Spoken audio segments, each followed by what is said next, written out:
A gente fala agora sobre a polêmica dos móveis presidenciais. Em entrevista exclusiva à âncora da CNN, Daniela Lima, a ex-primeira-dama Michele Bolsonaro disse que o mobiliário do Palácio da Alvorada estava desgastado já em 2019, primeiro ano do governo Bolsonaro. Michele conversou com a CNN sobre a afirmação do governo Lula de que 83 mobílias do Palácio da Alvorada não foram localizadas depois da troca de governo. A ex-primeira-dama disse que o atual governo a acusa de furto, mas para ela o que faltou foi transição. A esposa de Bolsonaro contou que um assessor dela chegou a ser expulso do local com escolta. Para a ex-primeira-dama, se houvesse diálogo hoje, não haveria dúvidas da situação dos móveis. Michele diz que se arrepende de não ter registrado por vídeo a situação que encontrou os móveis, mas contou que não via essa maldade. A esposa de Bolsonaro relatou ainda que o enxoval de cama era da época do governo de Fernando Henrique Cardoso e disse que não comprou novos utensílios porque foi alertada por um funcionário para não comprar nada para não ser acusada de tentar viver uma vida de luxo. Essa polêmica começou depois que Michele publicou um vídeo em suas redes sociais e nele a ex-primeira-dama tinha dito que os móveis tirados do Palácio da Alvorada pertenciam a ela. Michele ainda sugeriu uma CPI para investigar o suposto sumiço dos móveis. Vamos ver. Então, que fique bem claro que os móveis que saíram do quarto e da sala eram os móveis da minha casa no Rio de Janeiro, assim como mostro nos registros de natais, de momentos em família, e eu tenho como provar. Agora, gente, existe um setor chamado setor de patrimônio que fiscaliza e que cuida de todos os móveis do Palácio da Alvorada. Não é dessa forma, não é assim como eles estão colocando. Os móveis estão lá. Só que, infelizmente, os que pregam a humildade, a simplicidade, não querem viver no simples, tá? Zombando e brincando com o dinheiro do contribuinte. Nós ficamos por 4 anos no Alvorada, nós não fizemos nenhuma licitação de enxoval, não tinha toalha, não tinha roupas de cama decente, eu usei os meus lençóis na minha cama, na cama de visitas, para não fazer licitação, porque eu entendi o momento que nós estávamos vivendo. Agora eu sugiro a CPI dos móveis da Alvorada. Depois da repercussão da entrevista de Michele Bolsonaro, aliados de Lula entraram em contato com a âncora Daniela Lima para responder às falas da ex-primeira-dama. Para integrantes do Planalto, a responsabilidade do processo de transição é do governo em exercício, na época o de Bolsonaro, e a administração do ex-presidente não fez esforço de diálogo e nem transparência. Bolsonaro deixou o palácio antes de terminar o mandato e, segundo aliados de Lula, não deixou as equipes de transição entrarem no Alvorada. Fontes do governo negam ainda que tenham acusado Michele Bolsonaro de furto e dizem que o que está sendo feito é um esforço para encontrar o mobiliário e trazer transparência ao processo. Muito bem, começa aqui a discussão. Joel, por você, em 20 anos de jornalismo sempre me chama a atenção a falta de mecanismos de controle das atividades públicas e principalmente quando relacionadas aos bens públicos. A gente fala de rachadinha em casas legislativas, de funcionário fantasma, de registro, por exemplo, de reembolso. A gente está falando do ministro das Comunicações que foi para São Paulo, aí tem dinheiro e tal. E parece que não tem mecanismos de fiscalização. Quando eu ouço a ex-primeira-dama falar assim, eu me arrependo de não ter registrado, eu sempre me pergunto, e como é que não tem quem registre? Porque você tem transição de governos, muda governos, entra um grupo, sai outro grupo, mas precisa ter mecanismos para ver como se está lidando com os bens públicos, com aquilo que é patrimônio público da União, com aquilo que não é privado. Muita disso que a gente fala do patrimonialismo vem dessa margem, né? Da absoluta falta de fiscalização e controle sobre os bens. Pois é, ficamos sabendo agora que supostamente 83 móveis do Palácio da Alvorada, é isso? Da Alvorada não se sabe onde é que foram parar. E talvez de fato, não duvido que a ex-primeira-dama esteja falando a verdade. Estavam gastos já, talvez tenham sido até descartados, não sei o que aconteceu. Mas eu achei muito interessante a explicação dela de por que não comprou mais, né? Porque sabia que seria visto como ostentando uma vida de luxo.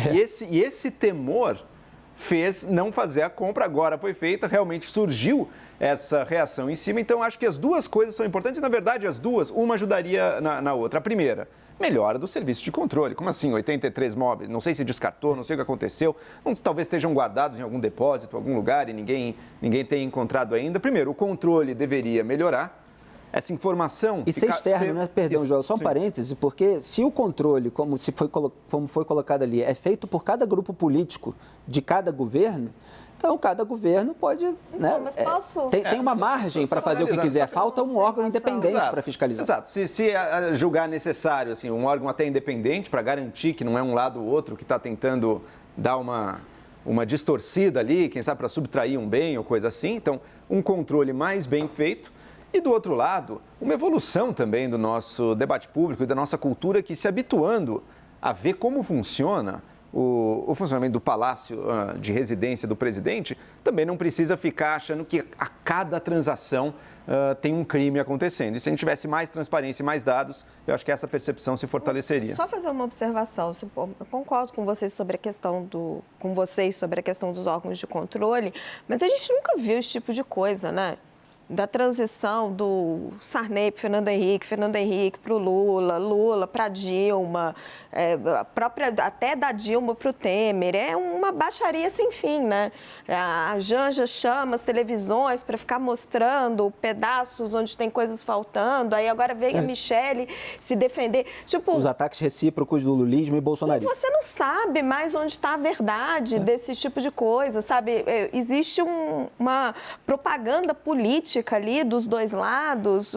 Tentando demonizar o outro. Exato, tentando demonizar o outro por causa de um processo de transição que foi muito turbulento, muito difícil. Né, em que Bolsonaro não passa a faixa, em que um lado briga e acusa o outro o tempo inteiro. Porque se você for colocar nos fatos, qual é o sentido de uma primeira-dama chamar a TV para ficar mostrando o que aconteceu em vez de realmente, né? Então, se aconteceu tudo aquilo, vamos abrir um processo grave ali, porque, enfim, aí vem a outra agora para se defender. A gente não viu isso em outros momentos da República, em outras transições, mesmo do Temer para a Michelle. A Michelle fala ali das conversas dela com a Marcela. Então, a gente vê esse desgaste do processo democrático, quanto foi uma transição horrível, muito dura, em função, né, da forma como o Bolsonaro sai, sem passar a faixa, do governo, etc. Né? Um apagão do governo no fim do mandato. Em outras áreas até teve, mas assim, uma rixa e um utilizando o outro para demonizar o outro. E o governo Lula também não ajuda. Certo? Porque Bolsonaro faz tudo errado no sentido de não passar a faixa, não ter essa civilidade democrática, e o governo Lula também vem com uma série de acusações que, por fim, a gente não sabe mais se são verdadeiras ou não. Então, assim, acho que falta, sim, um processo de controle, mas faltou muita civilidade nessa transição. Isso é só um reflexo disso. Eu cobro mecanismo de controle justamente porque já parte do pressuposto de que falta civilidade. Lamentavelmente, o nível de moralidade pública no Brasil é muito baixo. Olha o caso do orçamento secreto que vigorou ao longo do governo Bolsonaro. Significa o quê? Um Congresso Nacional que distribui verbas sem registro. Não tem transparência nenhuma, não tem equidade, é tudo absolutamente obscuro. E agora você tem uma remodelagem desse sistema obscuro durante o governo Lula, mesmo depois de o STF ter considerado inconstitucional aquele mecanismo.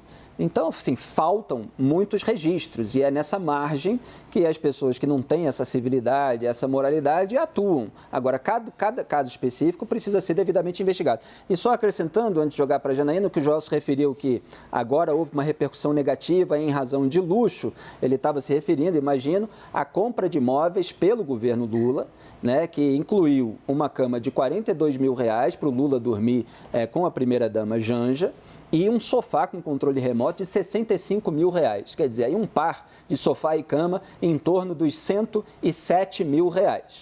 Que obviamente simbolizou uma vida de luxo muito acima da média do padrão brasileiro. Diga, Janaína. Eu acredito até que o finalzinho da fala da Michelle Bolsonaro tem a ver com isso. Quando ela diz, vamos fazer uma CPI dos móveis, a meu sentir, ela estava se referindo a este caso. Então, a bem da verdade, desde o início eu penso que a dona Janja chamou aquela equipe para dizer que estava tudo destruído e eu, olhando, não achei nada tão ruim assim, para justificar esses gastos excessivos. A meu sentir foi isso. Porque olhando não tinha nada de tão acabado, tão abandonado. Os controles, eles existem. Aqui na Assembleia, até para sair com o que era nosso propriamente, era muito difícil. Eu tive uma assessora que comprou um vaso, o pessoal vai rir, de comigo ninguém pode. E ela não conseguia, era dela o vaso. E ela tentou levar embora. E, nossa, teve que fazer não sei quantos formulários. Exato. Então, todos os bens que são de propriedade do Estado, eles têm até aquela plaquinha do patrimônio. Eu acredito que se alguém olhar de verdade, vai localizar. Né?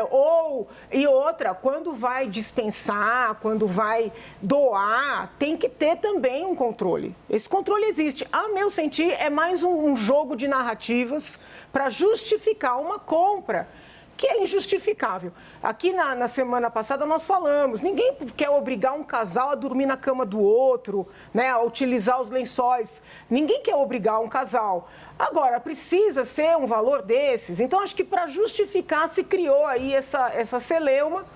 E os casais, né, no caso, os casais...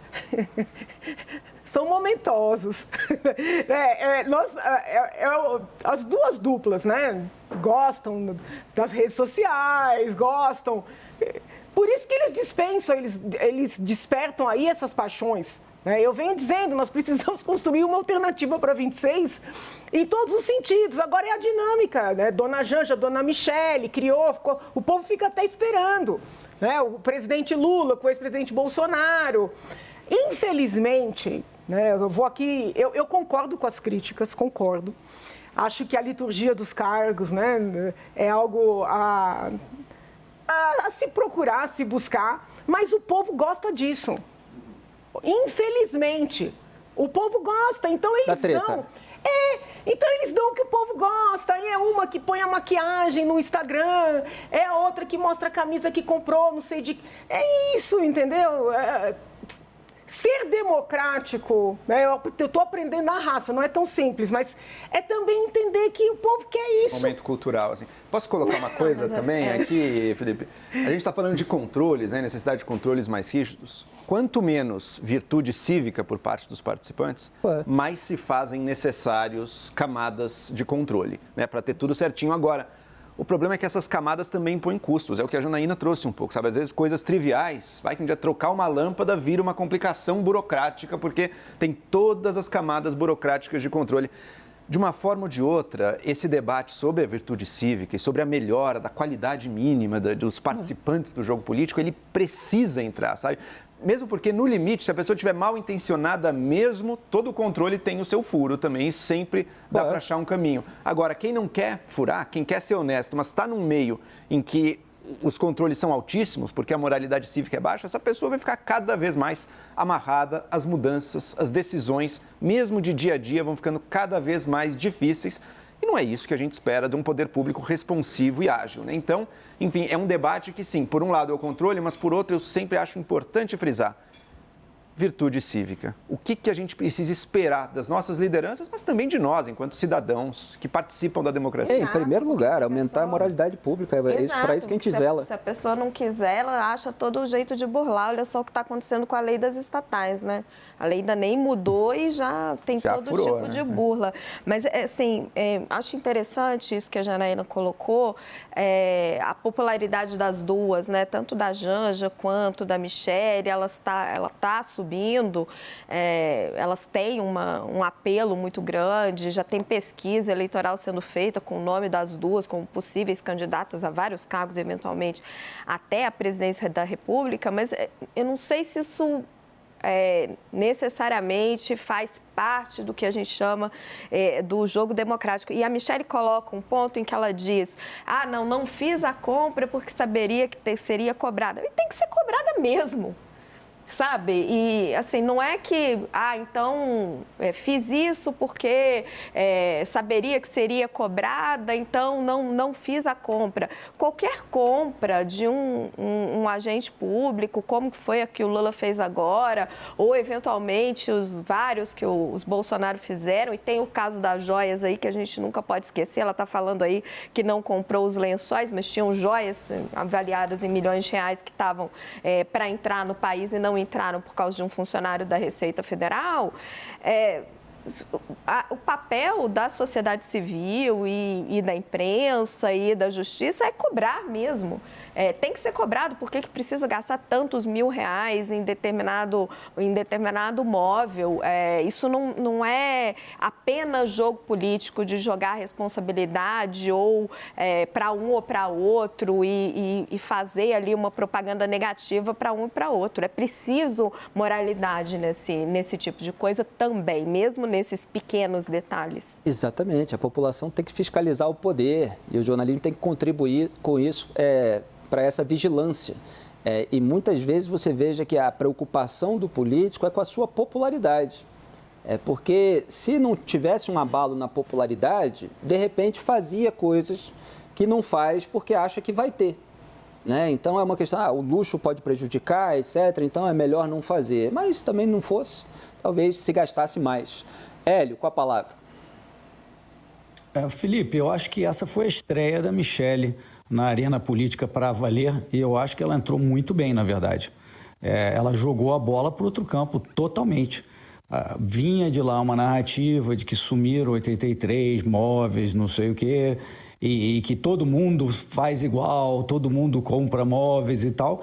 E a Michelle veio explicar, olha, em primeiro lugar, o setor de patrimônio, que seria o controle, Felipe, que você está falando, e que deve funcionar, imagino, tá? Principalmente no Palácio, né? Então, certamente o setor de patrimônio deve saber onde estão esses 83 móveis, que inclusive eu entendo que ela teve que desmobilizar alguns porque ela levou os próprios móveis da casa dela do Rio de Janeiro para lá. Né? E usou lençóis, fronhas, toalhas que já vinham de bastante tempo, de outros presidentes, que é o que todos os brasileiros têm que fazer o tempo inteiro. E mesmo quando a gente vai num hotel, a gente usa de todo mundo, lavou, tá novo, né? Agora, essa narrativa aí da Janja, não, vamos comprar sem licitação, gastando R$100.000, isso a Michelle colocou aí um contraste, eu acho que gigantesco, que, claro, vamos esperar a resposta do outro lado, vamos esperar os fatos que vão surgir, mas ela colocou a bola para o outro lado falando, olha aqui, ó, abri minhas cartas, e agora? O que você tem aí? Porque realmente, por mais que ela tenha falado essa questão, né, poxa, eu não vou... me falaram aqui para não comprar, para não parecer que eu estou esnobando, né? Esbanjando, perdão.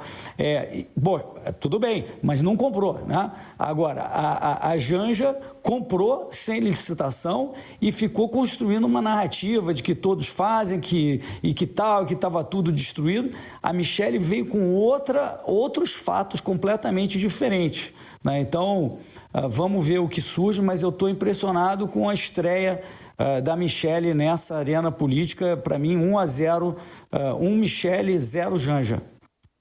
E por outro lado, também, né, embora a gente critique às vezes a coisa das redes, é graças a isso que a gente está vindo a saber sobre como é que funciona a questão dos móveis no Palácio da Alvorada, coisa que talvez nenhum de nós jamais fosse suspeitar como é que se dá o dia a dia e levantando perguntas que são relevantes. Cadê os móveis desaparecidos? Por que se gastou esses valores nos móveis novos aí, a Janja? Será que está em linha com o que era gasto em móveis? Será que está acima? Qual é o critério de decisão? Quais são os limites? Tudo isso são questões que esses casos suscitam, menores dentro do panorama da República Brasileira, mas que não deixam de envolver a coisa pública e tem seu interesse. Eu acho questões bastante sintomáticas, né? São móveis muito caros mesmo, para um governo, um país pobre como o Brasil, que inclusive... no exterior, muitas vezes se diz isso, né? De todos os problemas que nós temos, nossas autoridades vão para lá e falam a respeito e buscam atrair investimentos, etc. E está lá o presidente da República, a primeira-dama, gastando uma fortuna para o padrão médio brasileiro. Quer dizer, quantos brasileiros têm uma cama acima de R$42.000? Quantos têm um sofá acima de R$65.000 com controle remoto e tudo? Quer dizer, um contraste muito grande, ainda mais com um governo que faz todo o seu discurso político com base na ajuda à população de baixa renda. A população de baixa renda até outro dia ganhava R$190 de Bolsa Família, né? No Auxílio Brasil ali passou de 400 para 600, às vésperas da eleição, toda aquela repercussão que a gente debateu aqui, mas são R$600 para uma família toda se sustentar num mês. Aí o governo se elege com um discurso para essa população e compra uma cama de 42.000, um sofá de 65.000. Quer dizer, tem um contraste aí, tem uma questão moral de fundo que precisa ser cobrada dos políticos, que precisa sim repercutir.